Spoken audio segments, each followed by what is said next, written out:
in autism, unfortunately, that isn't been the norm.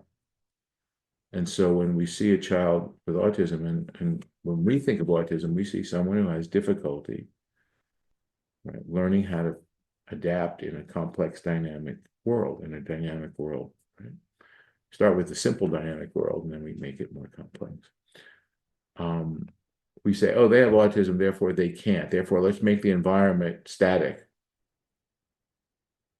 Let's keep change away. Let's create it, right?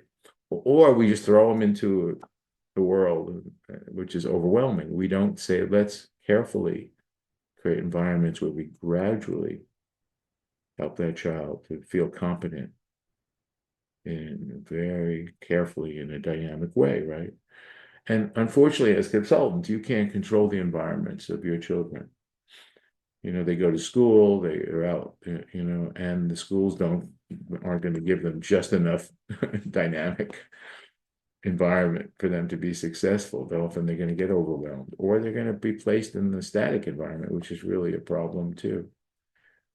For years, I have had problems with what in the United States, what we give like autistic classrooms.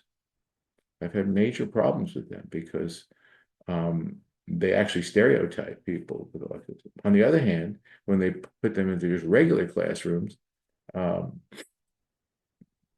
the children just basically, try to figure out how to survive. Now, some of our kids can do very well in regular classrooms.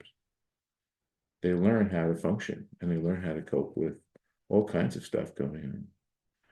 But you can't always control the environment, right? You do the best you can with the families that you have, and you teach them that they can have this relationship and that their child, at least in certain environments, can start to learn not to be afraid of change, not to be afraid of novelty, to want it. It's not just to not be afraid of it.